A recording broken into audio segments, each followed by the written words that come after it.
Hey, and welcome to week 3 of my 100 days of making. I'm still in California, so a few of the days we will be doing some of the filming here, and then I'll be heading back to Florida and doing the rest of the filming there. My friend and I, Susan, have been working on some projects, and I'm hoping to incorporate a few of those into my embellish bits. We've been doing some eco dyeing, and so I'll give you a little behind the scenes peek at that. And so hopefully I'll be able to take some of those papers and fabrics and incorporate those into some of my embellish bits. So thanks for tuning in to this week's episode, and I hope you enjoy it and find it informational. And if you have any questions at all, don't hesitate to pop those down into the chat in the bottom, and I will do my best to answer. All right, thanks for watching. Each week I do a review, and I do this in my workbook, so I thought I would share a little bit with you from this past week. What did I enjoy most about the past week? Well, it was my meetup in California with my friend Susan, and we also met some other creatives during that time. And then how do I feel about the project and my progress so far? I feel really good about it, but I do know that doing this vlog along with the 100-day project has been a little bit of a challenge. And what are some things that I've experienced? Well, I worked with adding some plaster to some fabric and paper this past week, and I really liked it. So I hope that I'll be able to incorporate that soon into my projects. I mentioned in the beginning that we did some eco dyeing on paper and fabric. So I wanted to bring you a little behind the scenes. So I filmed some clips and put them together for you. So we decided to go to Trader Joe's and get our materials. Susan also has some beautiful flowers and some things in her yard. She has lavender and rosemary, and she has some bougainvillea, which are beautiful. So we just grabbed things like eucalyptus, hydrangeas, some Gerber daisies, some different flowers that we thought would probably work well. So I decided it would be easier to prepare everything. So I cut everything out. I got all the pieces together, and they look beautiful too. And so I put them in little bowls and little containers and had everything ready to go. We had already prepared all of our papers and we prepared all of our fabrics. So we had a stack of papers and fabrics, and we just started layering them with the paper and the fabric. And we also used rusty bits of different things that she had in her stash. And we also had tea. We used some tea. I liked to use a little bit of ink, so I used some acrylic inks in some of mine just to see what they would do, because that's part of the process of exploring, is what will happen. What happens if I do this? And we also used some infusions. They're like a powder that has, they're crystal powders, so they have colors, but they also have some walnut ink in them. So we decided to put some of that in there as well. So we just kept layering and adding, and I actually added some of the tea bags and put the tea bags inside mine as well as some of the other pieces. Oh, and we had some of these really cool bottle caps too. And we also had some other different dye powders that we used, and we added those in as well.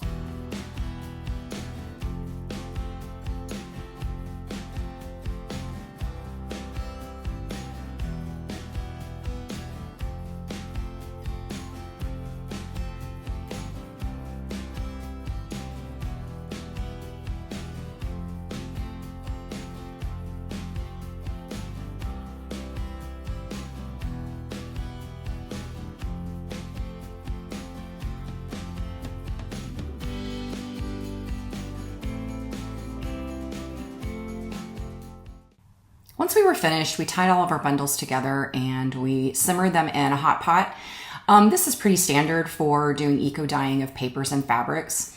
And then we had our bundles. We let them sit overnight, then we put them out in the sun. They were pretty thick and they took a while to dry. So the piles were, they needed to be pulled apart, and then we placed them down on some trash bags on the living room floor to help kind of dry them a little bit faster. But if you can put them out in the sun, that definitely helps to dry them a little bit quicker. And then the best part of the whole thing is when we get to open up our packaging, or when we get to look at them all once they're all dry. It's like Christmas morning, and it's really cool because it's very unexpected. You're not going to know what anything's going to look like until you're done. So I plan on incorporating some of the fabric and some of the papers into my embellish bits this week. So we'll be excited to see how they turn out and how they incorporate into my project.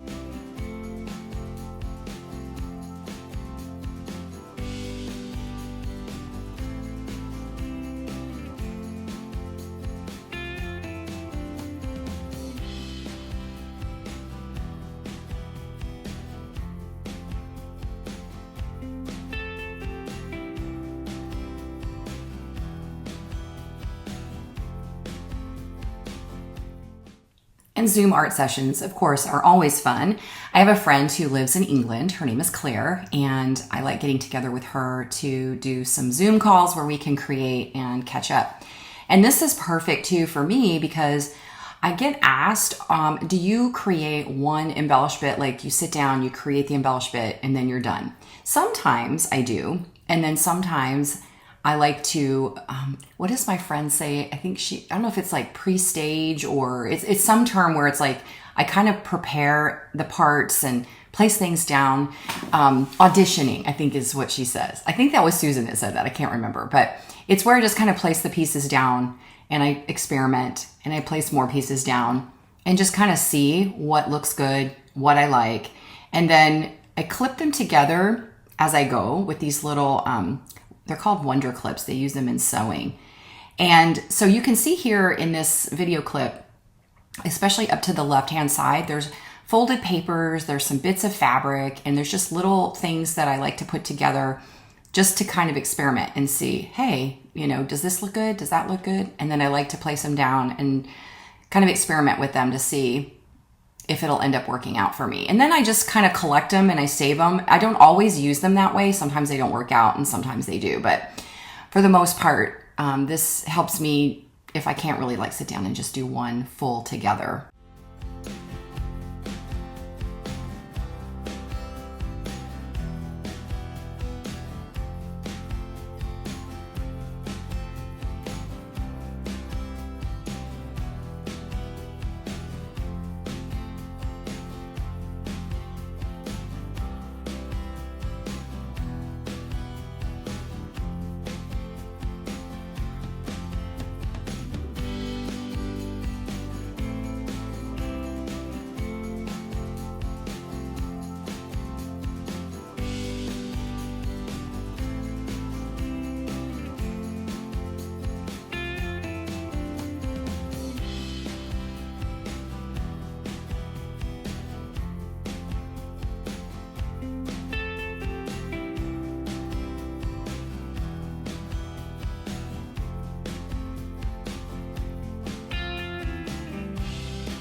A question that I keep seeing pop up is, what is the best way to connect with other people doing the challenge?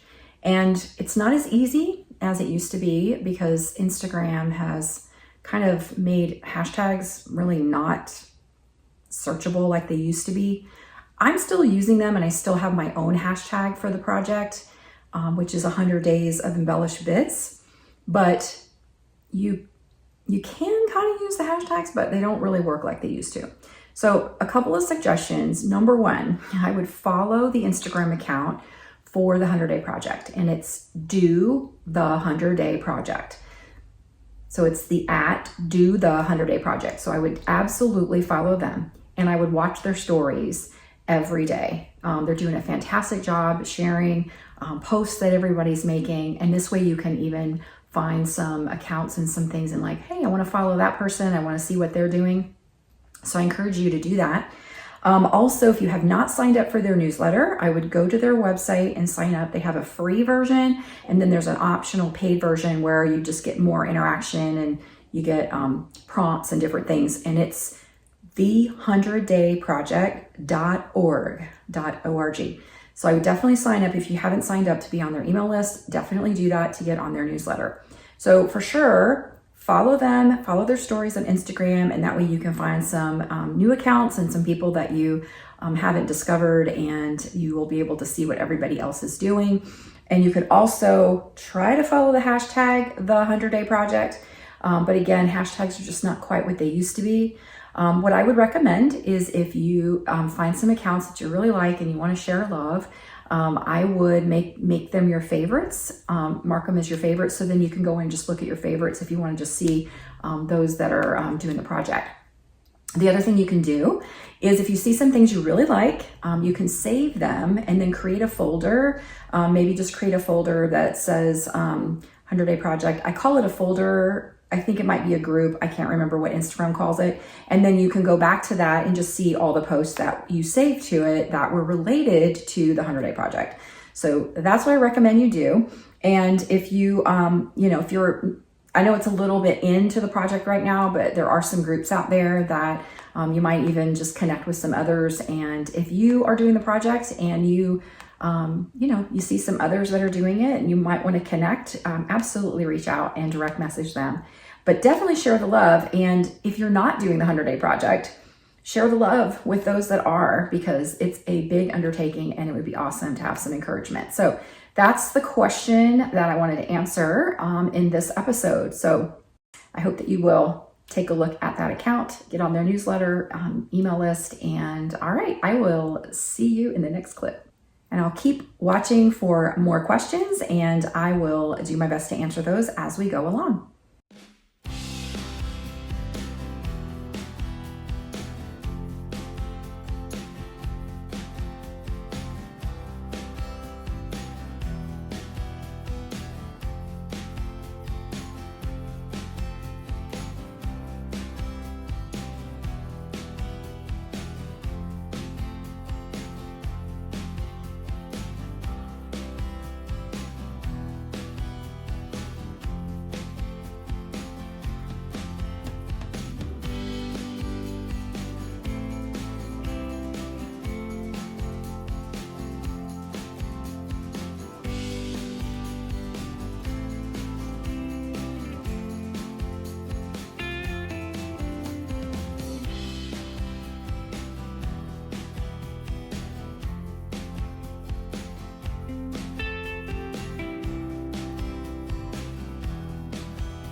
And now the unpacking begins.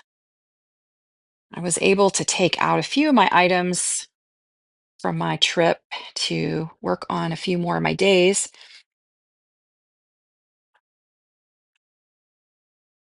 And then now I'll have to do some unpacking and get things organized.